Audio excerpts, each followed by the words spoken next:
Karen chainsawed through my fence at 7:15 a.m. because walking to the mailbox took her an extra 30 seconds. I bought her entire property and turned it into a dog park. But let me back up, because the chainsaw morning was just the beginning of the most insane HOA revenge story you've ever heard. Picture this. I'm drinking coffee in my kitchen when I hear power tools firing up way too close to my house. I look outside, and there's my HOA president in designer yoga pants and safety goggles, attacking my 6-foot cedar fence like she's competing for the suburban psychopath Olympics. Her exact justification? This shortcut saves me time, and I have important HOA business. Important HOA business. With a chainsaw. At 7 in the morning. Wood chips flying everywhere, the smell of sawdust mixing with her expensive perfume, and this woman standing there like she'd just performed community service instead of committing felony property destruction. So I smiled real wide, pulled out my phone, and started documenting what would become Karen's very expensive mistake. What would you have done? Called the cops immediately, or let her dig her own grave deeper? Drop a comment below and tell me where you're watching from, and make sure you're subscribed to HOA Stories, because these neighborhood nightmares are everywhere. Let me back up and tell you how I ended up living next to a woman who thinks property destruction is a valid time-saving strategy. 6 months earlier, I was Jake Morrison, recently divorced electrician looking for a fresh start after my marriage imploded. The settlement left me with enough cash to buy a modest ranch house in Willowbrook Estates, one of those cookie-cutter developments that promises family-friendly HOA management and community-focused living. What they don't mention in the brochures is that your community focus might involve chainsaws. I chose this neighborhood specifically because I wanted stability for my twin daughters, Emma and Sophie, who are 8 years old and spend every other weekend with me. After months of apartment living and awkward custody exchanges in parking lots, I needed a real home with a real backyard where we could plant vegetables and build tree forts and do all the dad things I'd been dreaming about during those lonely Tuesday nights. The house was perfect. 3 bedrooms, decent-sized lot, and the kind of quiet street where kids could ride bikes without dodging traffic. Willowbrook Estates looked like suburban paradise on steroids. 47 homes built in the mid-90s, mostly middle-class families and retirees. The kind of place where people actually wave when they drive by, instead of pretending you don't exist. The HOA dues were reasonable at $85 monthly, supposedly covering landscaping and snow removal. Most of my neighbors seemed refreshingly normal. Elderly couple named Henderson next door who brought me homemade cookies that actually tasted homemade. Young family called Rodriguez across the street with kids who immediately adopted my daughters into their sidewalk chalk empire. Everyone seemed genuinely welcoming, which should have been my first clue that something was lurking beneath all that suburban perfection. I spent the first 6 months renovating like a man possessed, partly because the house needed work, and partly because staying busy kept me from thinking about how quiet the place was when my daughters weren't there. New fence around the backyard, raised bed vegetable garden, small workshop shed where I could do electrical side jobs. The fence was my pride and joy. 6-foot cedar boards, galvanized hardware installed exactly 2 feet inside my property line because my divorce lawyer had drilled into my head that boundary disputes are expensive headaches nobody needs. I even had the property surveyed before installation, because getting burned once by lawyers and paperwork teaches you to do everything by the book or pay for it later. That fence blocked the direct path from Karen Delacroix's corner lot to the neighborhood mailbox cluster. Previously, she'd cut through the empty lot that became my property, but now she had to walk an extra 30 seconds around the block like every other human being on planet Earth. For most people, this would be a minor adjustment requiring maybe 2 seconds of thought. For Karen, this was apparently grounds for declaring holy war. Karen had been HOA president for 6 years running, mostly because nobody else wanted the job, and she ran unopposed in elections that drew maybe 12 voters on a good day. She lived in the biggest house on the corner lot, drove a white Escalade with personalized plates reading Hoa Queen like some kind of suburban monarchy, and had a husband who traveled constantly for work. The neighborhood kids were legitimately terrified of her. Parents crossed the street to avoid conversation, and she had a reputation for measuring grass height with an actual ruler and sending violation letters written in red ink like some kind of homeowners association blood oath.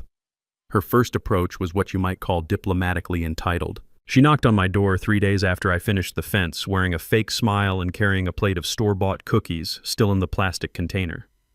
"I was wondering if you'd consider installing a gate for community access," she said, like she was offering me the chance to donate to charity. "It would really help with neighborhood walkability. I politely explained that it was my property, my privacy, and my daughter's safety zone. Her face went through this fascinating transformation, like watching a computer crash in slow motion, while the hard drive makes those grinding sounds that mean you're about to lose everything important. 2 days later, I found a violation notice taped to my front door. Apparently, my fence violated community aesthetic standards under Section 12.3b of the HOA bylaws, with a $200 fine that would increase by $50 daily until I achieved compliance. I spent that evening reading every page of our actual HOA documents, and guess what? Section 12.3b doesn't exist anywhere in the real bylaws. My divorce had taught me to always demand specific citations in writing because people love to make up rules when they think you won't check their homework. Most people just pay the fine rather than do the research, which is exactly what Karen was counting on, but I wasn't most people anymore. Karen's next move was straight out of the petty dictator playbook. If you can't win legitimately, rig the game. She called an emergency HOA board meeting for Thursday evening, which sounds official until you realize the board consisted of exactly 3 people. Karen, her neighbor Bryce, who'd vote to ban oxygen if Karen asked, and a rotating third seat that had been mysteriously vacant for 8 months. The meeting location was Karen's living room, because apparently democracy works better with matching throw pillows and scented candles. I only found out about this kangaroo court because Mrs. Henderson mentioned it while we were getting mail Friday morning. "Seems like they voted on your fence situation," she whispered, glancing around like Karen might be recording us from the bushes. According to the official minutes Karen had already typed up, my fence created a pedestrian safety hazard and reduced property values throughout the community. The vote was 2-0 to uphold the violation, with Bryce's signature looking like he'd practiced it beforehand. Here's what Karen didn't know. My divorce had turned me into a legal research machine. When someone tries to destroy your life with paperwork, you learn to read fine print like your survival depends on it. I spent Saturday at the county clerk's office, that fluorescent-lit temple of bureaucracy that smells like old paper and crushed dreams, digging through property deeds and HOA documents until my eyes burned. The good news? My fence was completely legal, properly permitted, and sitting entirely on my land. The better news? Karen's emergency meeting violated the original 1994 covenants requiring 7 days advance notice to residents. Her little tribunal was as illegitimate as everything else she'd been doing. That night I became the neighborhood's anonymous truth teller. I printed 47 flyers titled, "Your Neighbor Who Actually Reads the Fine Print," complete with copies of property laws and HOA violations. At midnight, I distributed them to every mailbox except Karen's, because sometimes the best way to fight a bully is showing everyone else that the emperor has no clothes. My divorce taught me that sunlight is the best disinfectant, and Karen's whole operation depended on people not knowing their rights. Karen's retaliation came faster than a pissed-off hornet. Monday morning, my work van got ticketed for commercial vehicle violation, despite being parked in the same spot for months. Tuesday brought a surprise county inspector investigating anonymous complaints about unpermitted electrical work. The inspector spent 20 minutes examining my perfectly legal upgrades before apologizing for the waste of time. Wednesday, Karen started walking her designer poodle along my fence twice daily, letting it mark territory like she was claiming my property one piss at a time. But something beautiful was happening. Mrs. Henderson approached me while I was weeding, speaking in whispers like we were planning a revolution. "We got violation letters too," she said, "about our garden gnome being unauthorized. Had that gnome 15 years. The Rodriguez family stopped by that evening with their own story. Karen demanded they remove ethnic decorations, which turned out to be gorgeous terracotta planters with succulents. I realized Karen hadn't been targeting just me. She'd been systematically terrorizing the entire neighborhood, and people were finally connecting the dots. The breaking point came Saturday evening when I was building a bookshelf for my daughters. It was barely 6 p.m. when Karen called police claiming industrial noise disturbance. Officer Martinez arrived looking annoyed, measured decibel levels with an actual sound meter, found no violation. As he left, he pulled me aside. "We get calls about this address monthly, different complainants every time, never any real violations. Thought you should know." That's when everything clicked. I installed security cameras covering my property that weekend, completely legal since they only monitored my own land. More importantly, I started attending actual HOA meetings, those pathetic monthly gatherings where Karen talked to herself while Bryce nodded like a dashboard dog. My lawyer had hammered into my head that documentation beats emotion every time. So I began keeping detailed records, dates, times, witnesses, everything Karen did. Patterns become obvious when you write them down. And Karen's pattern was harassment, plain and simple. She noticed the cameras within hours and hand-delivered a note that same evening. Remove surveillance equipment immediately or face legal action. I responded with certified mail explaining my right to monitor my own property.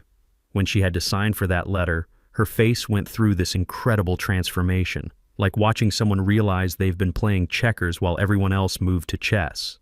But here's the twist that changed everything. 3 other neighbors approached me after that weekend, each carrying their own stack of bogus violation letters. Karen hadn't just been harassing me, she'd been running a neighborhood-wide intimidation campaign for months. Mrs. Henderson had violations for her garden gnome. The Rodriguez family faced fines for ethnic decorations. Even quiet Mr. Patterson got cited for his American flag being improperly displayed. What I thought was a personal dispute was actually a systematic abuse of power, and now I had allies who were just as fed up as I was. Karen had made her first real mistake. She'd shown me that I wasn't fighting alone. Sometimes the best thing a bully can do is reveal how many people they've been bullying, because that's when those people start talking to each other. And once people start talking, bullies start losing. The chainsaw morning happened exactly 1 week after I installed those security cameras, and I'm convinced Karen planned it that way. Tuesday, 7:15 a.m. I'm buttoning my work shirt when I hear power tools firing up way too close to my house. At first I figured it was road construction, but then I looked out my kitchen window and witnessed something that made me question the fabric of suburban reality.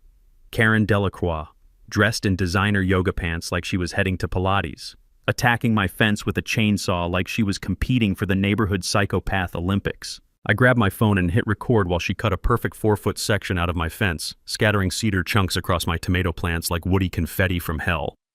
The smell of fresh sawdust mixed with her overpowering perfume created this surreal combat zone atmosphere that belonged in a fever dream, not a Tuesday morning in Middle America. She even improvised hinges using my fence posts, creating her own personal gateway to convenience because walking 30 extra seconds was apparently beyond her physical capabilities.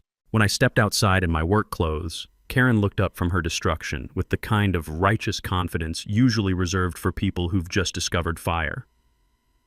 "I'm creating emergency access for community safety," she announced, wood chips clinging to her $100 workout top. "You can bill the HOA for any damages." I kept my voice level and kept filming. "Ma'am, you're destroying my property with power tools."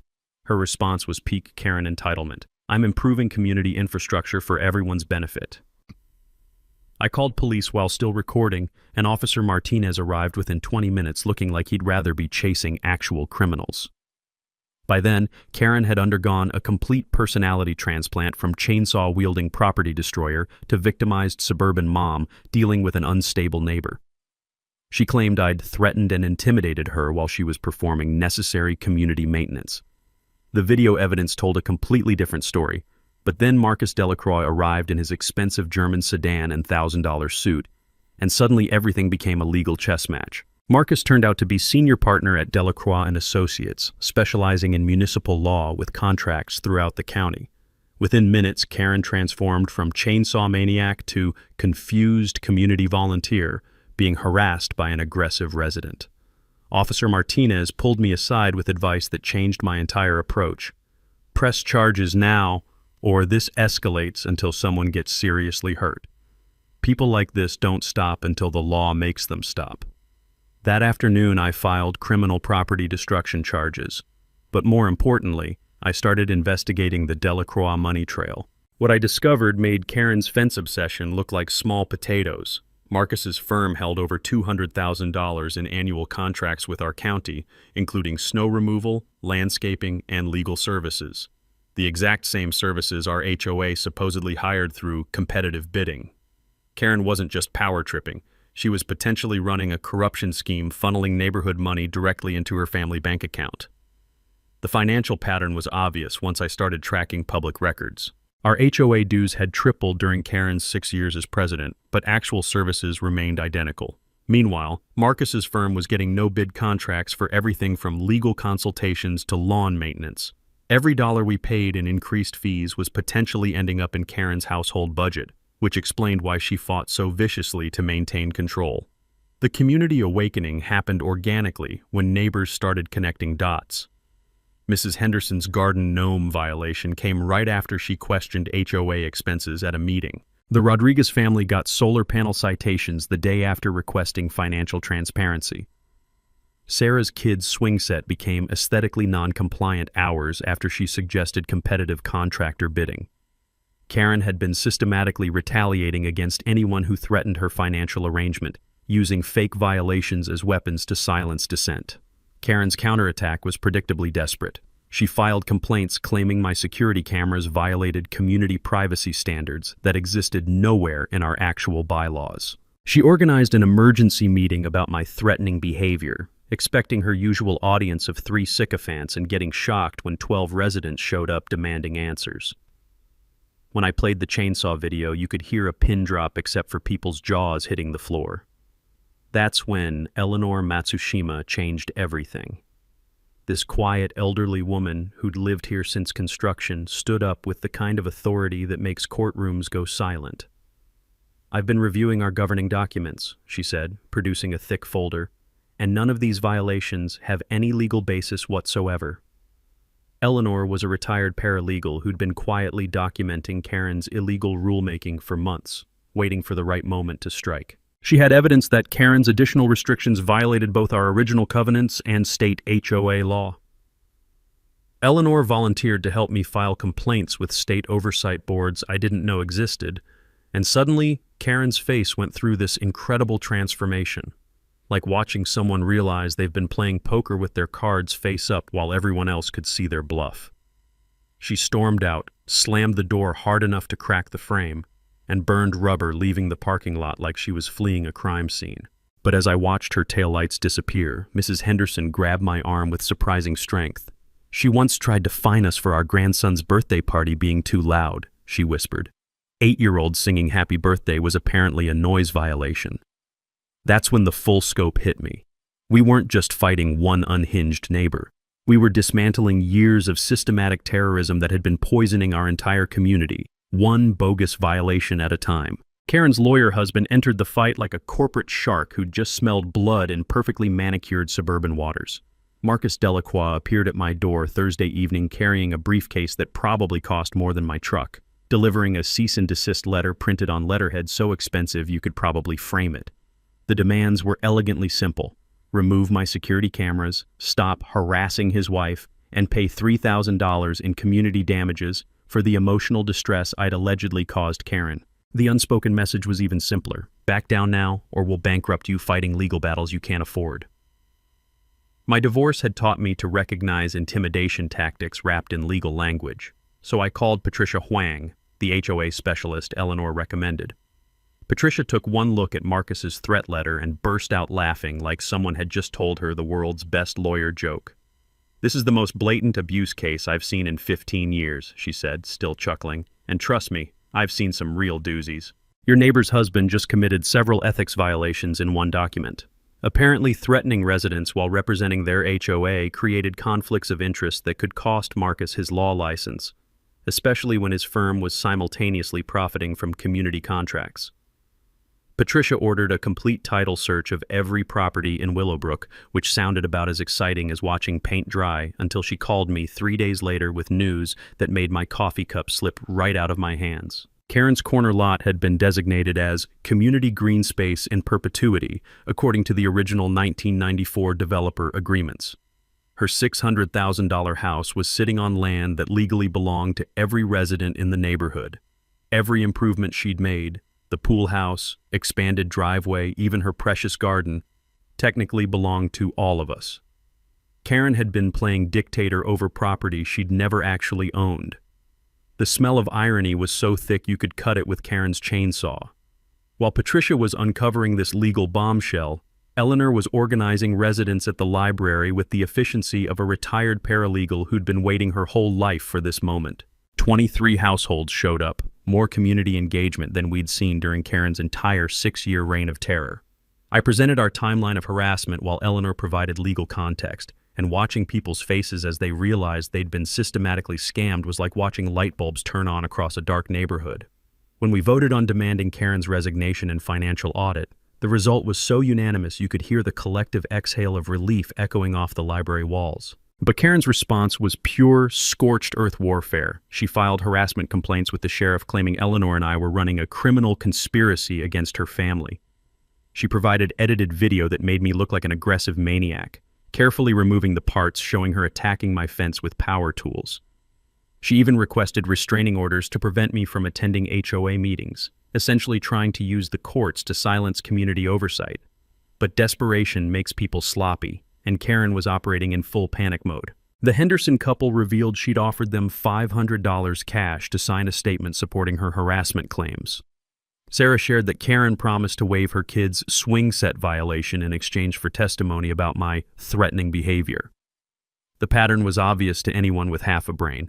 Karen was attempting to manufacture evidence and buy witnesses, which crosses the line from HOA abuse into felony territory. Then Karen made the mistake that turned community annoyance into parental fury. She approached my daughters at their elementary school, cornering Emma and Sophie near the playground while offering them candy and asking questions about Daddy and whether I ever acted scary at home. Multiple parents witnessed this interaction and immediately reported it to the principal, who banned Karen from all school property faster than you can say inappropriate contact with minors. When my ex-wife called asking about some unhinged woman trying to get dirt on me, I realized Karen had escalated from property disputes to attempted character assassination using 8-year-old children as weapons. The community response was like watching a sleeping giant wake up and stretch its muscles. Residents began systematically documenting every crazy thing Karen did, creating an evidence file that grew thicker than a phone book. Each desperate move she made strengthened our legal position while revealing her true character to the few neighbors still giving her benefit of the doubt. Local reporters started sniffing around the financial irregularities, and suddenly neighborhood dispute stories became HOA corruption investigation headlines that made Karen look like a suburban mob boss. Patricia filed for emergency hearings while Eleanor discovered $23,000 in improvement funds paid to Marcus's law firm for mysterious undefined services. The money trail showed landscaping contracts awarded to Marcus's buddies without competitive bidding, plus year-round snow removal payments despite services only happening during actual winter. Karen's HOA presidency was starting to look less like community service and more like organized crime with better yard maintenance. But here's the twist that changed everything. While we were building our legal case, Karen was building her own destruction. Her increasingly erratic behavior was scaring even her former allies, and Bryce, her loyal rubber stamp, finally grew a spine and started questioning her decisions. When your most devoted follower starts backing away, you know you've crossed into truly dangerous territory. The question wasn't whether Karen would crash and burn anymore. It was whether she'd take the whole neighborhood down with her. Eleanor's phone call came at 8:47 a.m. on a Tuesday that started with me watching Karen pace her driveway like a designer-dressed prison inmate planning her next escape attempt.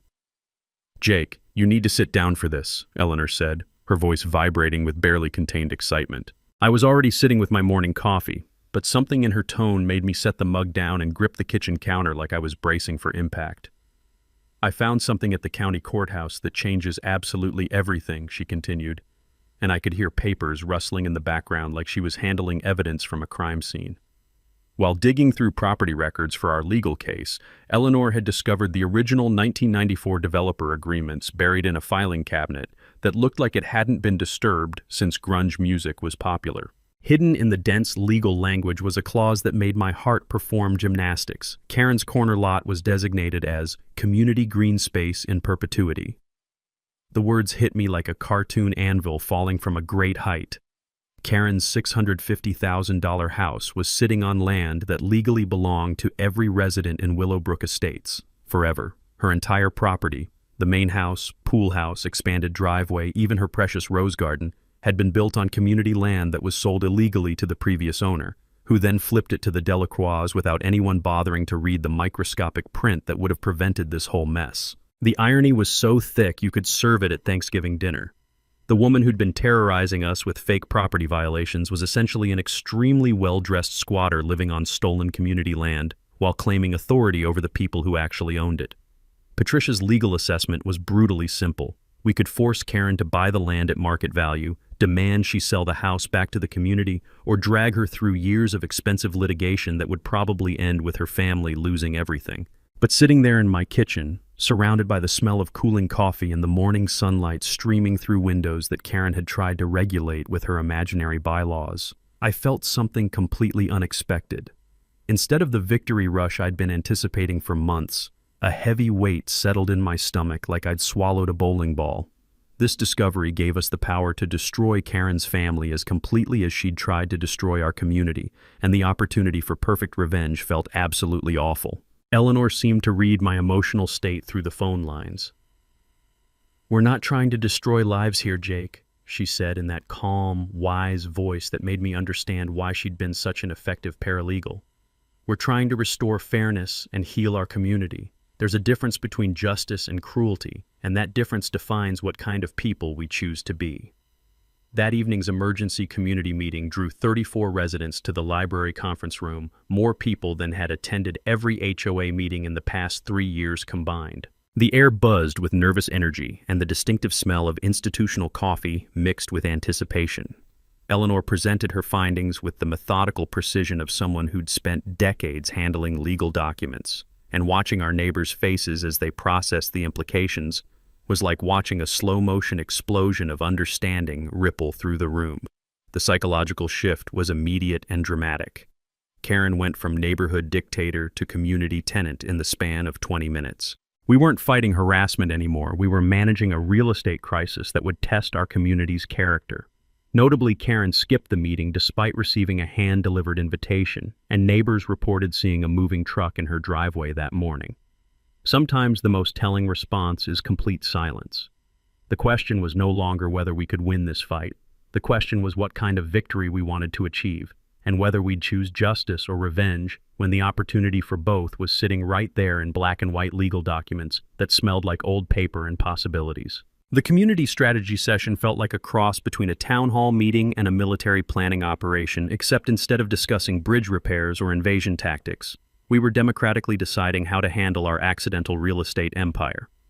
Eleanor had commandeered the library's largest conference room, which smelled like old books and industrial carpet cleaner, and 28 residents showed up carrying notebooks, coffee and travel mugs, and the kind of grim determination usually reserved for people planning elaborate heists or surprise interventions. I stood at the front facing neighbors who'd transformed from suspicious strangers into genuine allies over the past few months of suburban warfare. Mrs. Henderson occupied the front row with a legal pad covered in her meticulous handwriting, looking like a court stenographer preparing for the trial of the century. The Rodriguez family had claimed an entire row, their kids doing homework while parents took notes on community governance. Even Mr. Patterson showed up wearing his good tie, treating this meeting like the most important business of his retirement. "We have 3 paths forward," I began, feeling like a game show host revealing prizes behind mysterious curtains. "Option 1 is the nuclear approach. Immediate legal action to reclaim community land. Karen loses everything, probably faces bankruptcy, and we get a valuable corner lot for parks or community facilities. Downside, years of expensive litigation, media attention, and the reputation as the neighborhood that destroys families for sport." The silence was so complete you could hear the fluorescent lights buzzing overhead like anxious insects.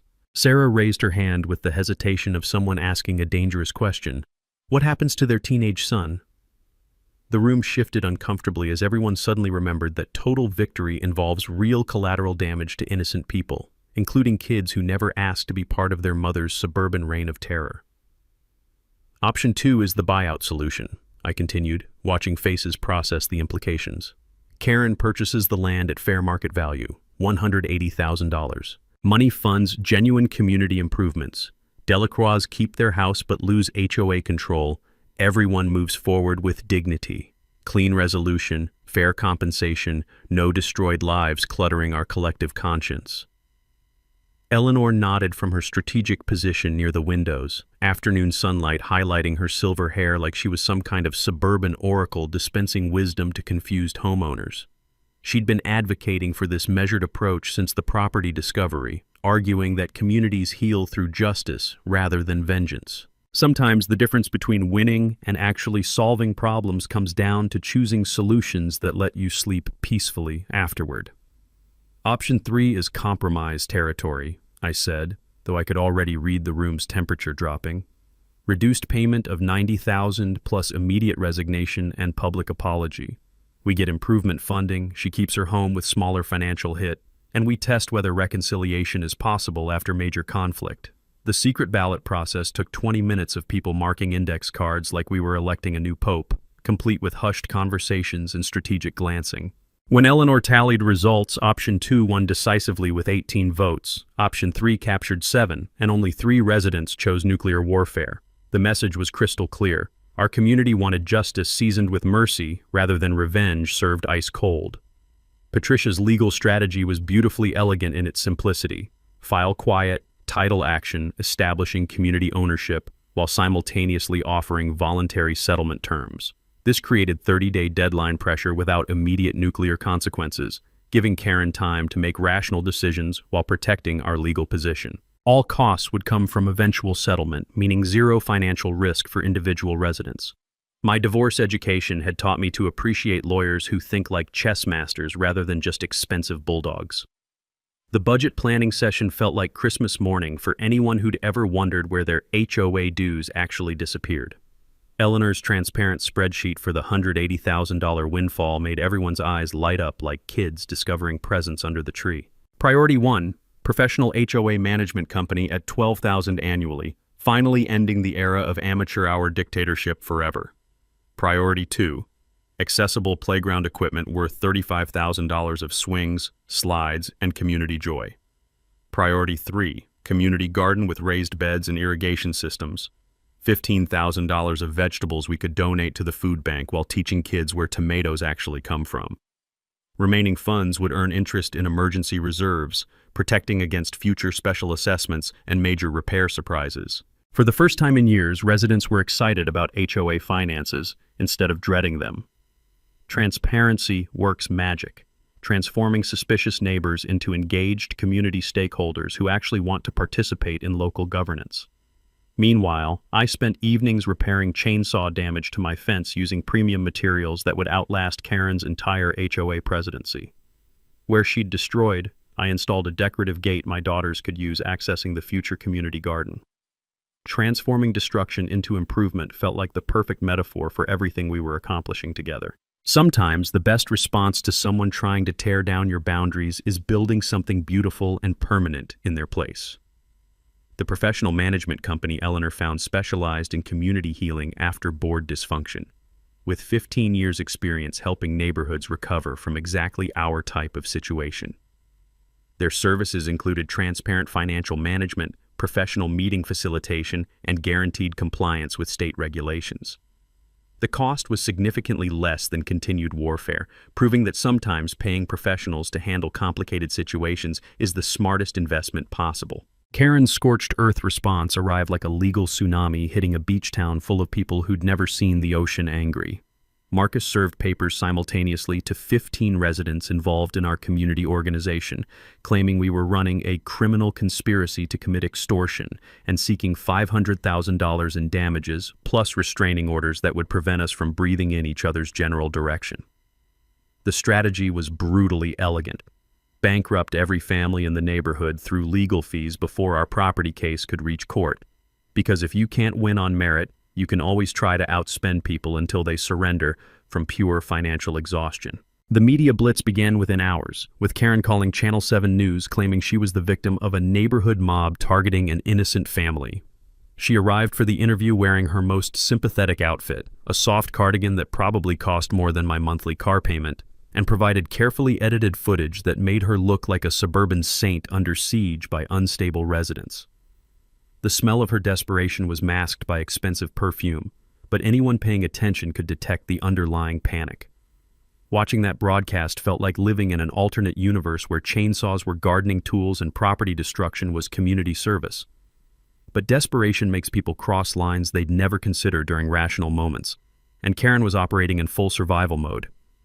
A private investigator appeared at my workplace, telling my boss I was mentally unstable and potentially dangerous to coworkers. Anonymous complaints flooded the state licensing board questioning my electrical work, despite every project being properly permitted and inspected by people who actually understood building codes. Most sickeningly, Karen began spreading poison at my daughter's school. telling other parents about my erratic behavior during custody exchanges and suggesting I might be an unfit father.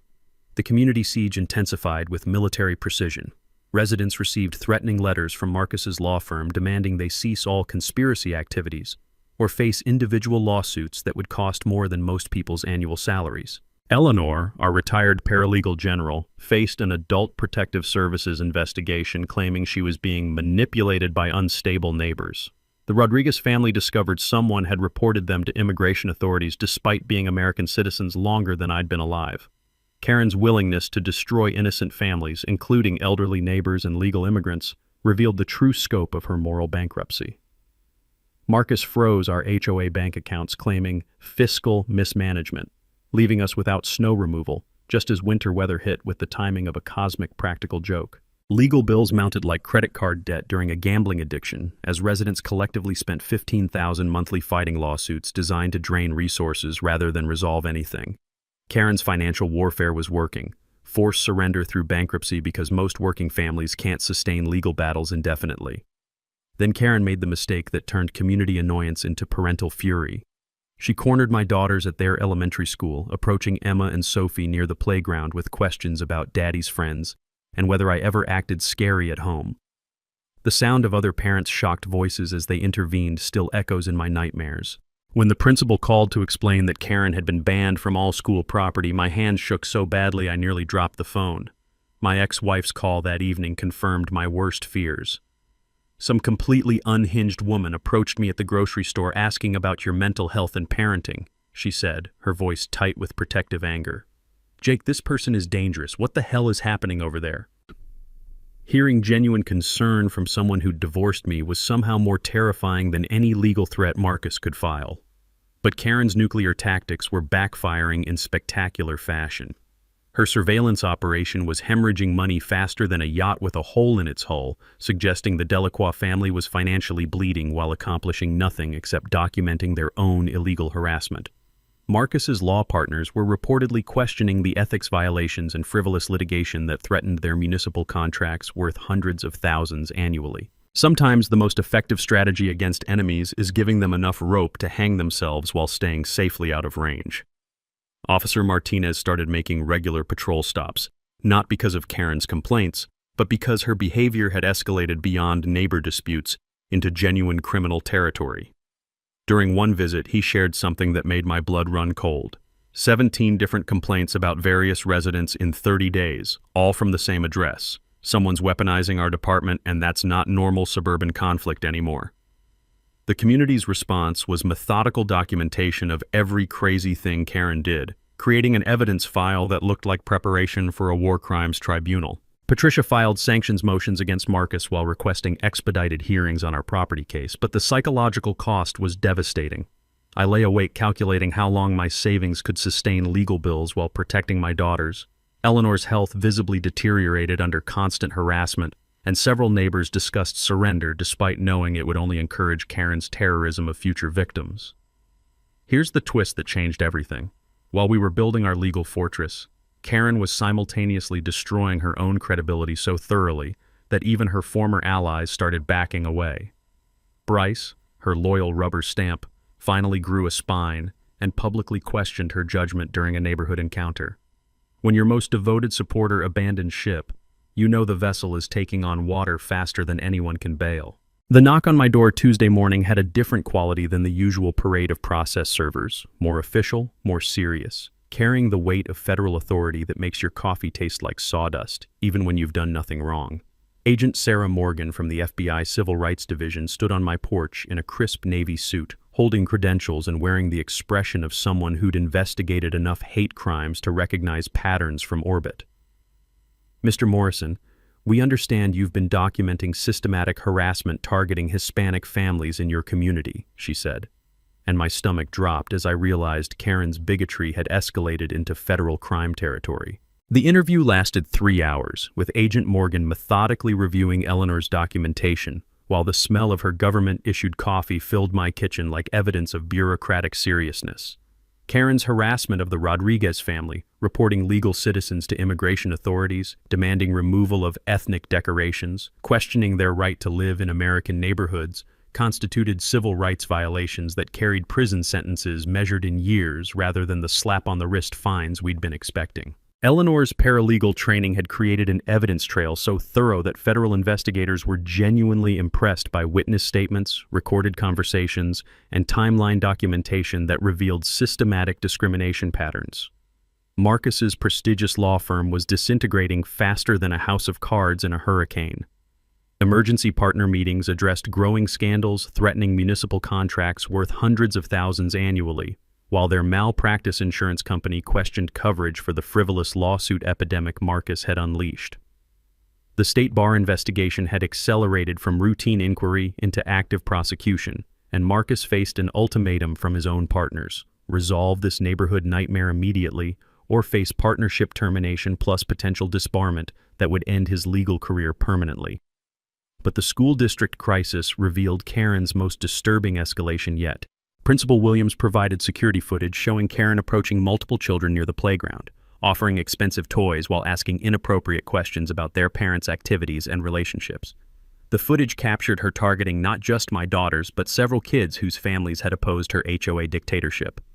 School district lawyers were preparing criminal referrals for attempted child manipulation, and Karen faced permanent banning from all educational facilities in 3 counties. Karen's surveillance operation had metastasized into something resembling a suburban intelligence agency run by someone who'd watched too many spy movies. Private investigators were following residents to work, photographing license plates at grocery stores, and conducting background checks on anyone who'd questioned her authority. The Henderson couple were cornered at their doctor's office by investigators asking invasive questions about their medical conditions and financial resources. The costs suggested Karen was hemorrhaging thousands weekly on neighborhood espionage, indicating either unlimited financial resources or complete desperation-fueled insanity. The county building inspection delivered the knockout punch Karen never saw coming.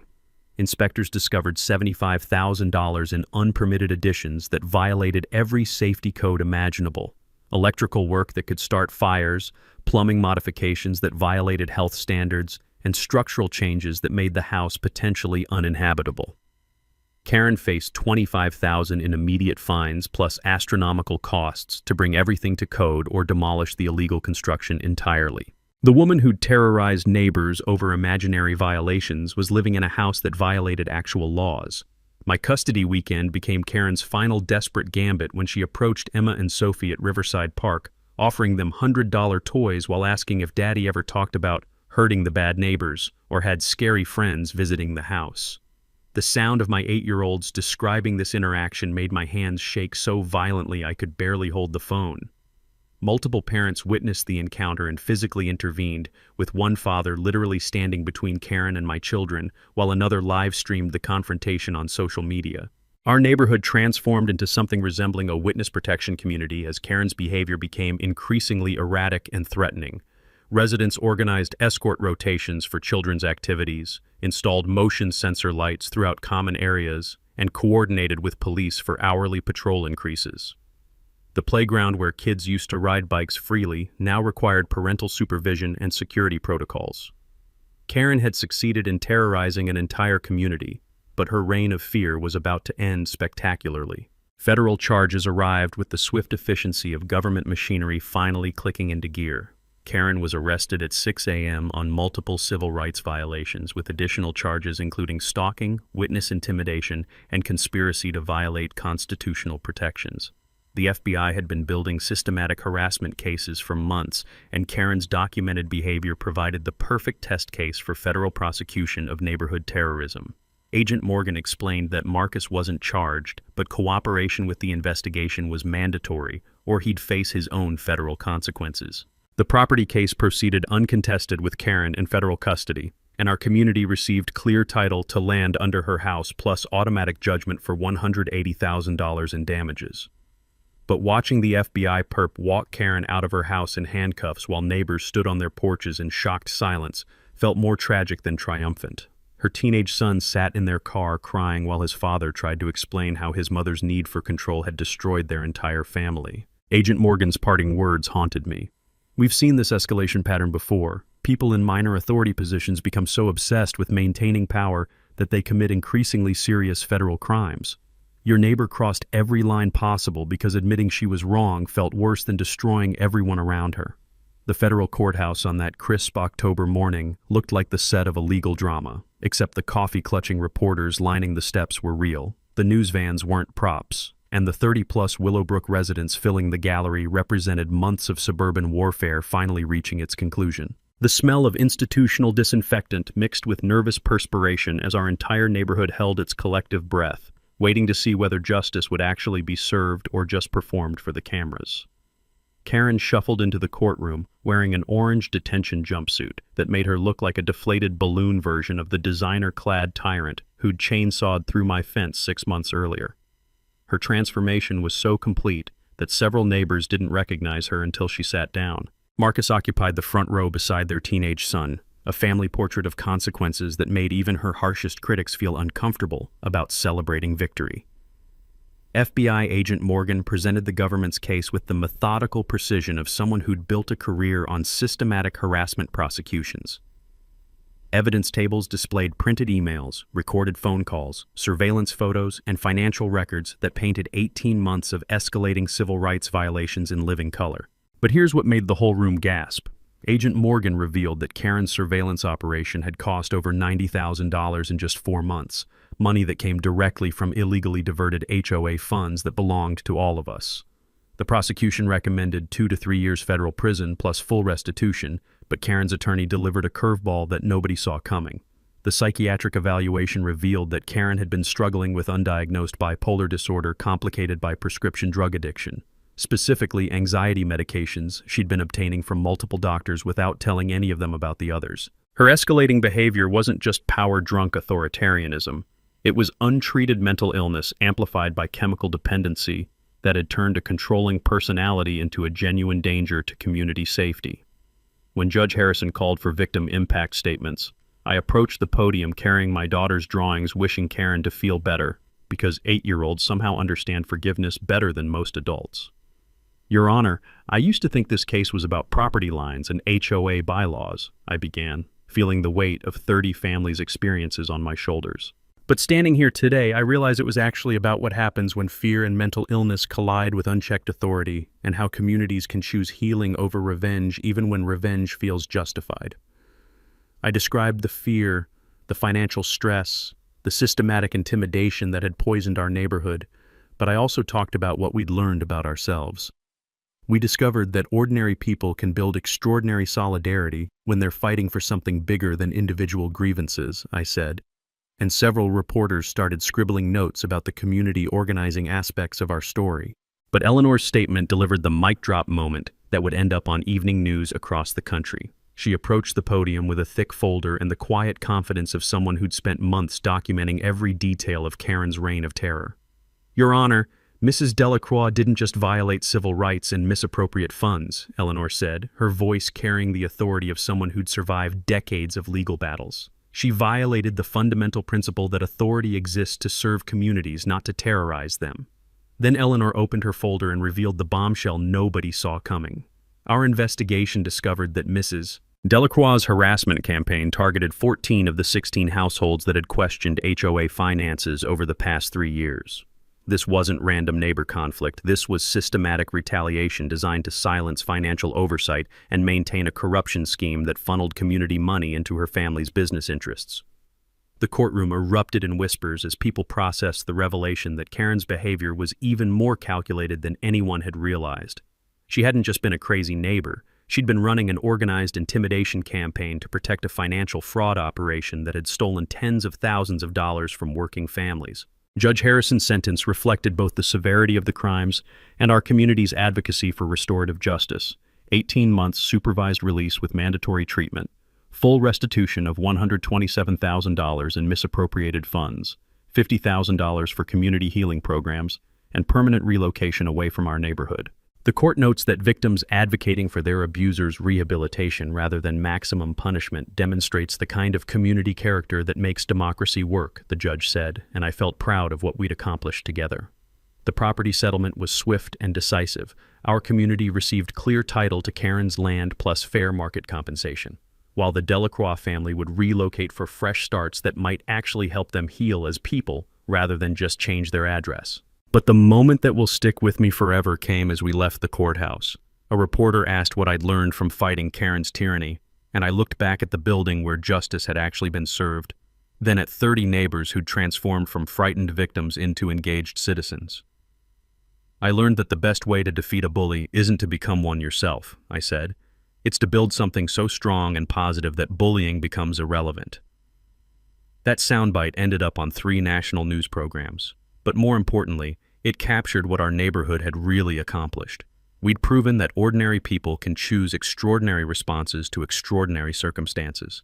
6 months after the courthouse victory, Willowbrook Estates graced the cover of Community Living magazine as Neighborhood of the Year, complete with glossy photos of children playing on our new accessibility-equipped playground and a feature story about the HOA that chose healing over revenge.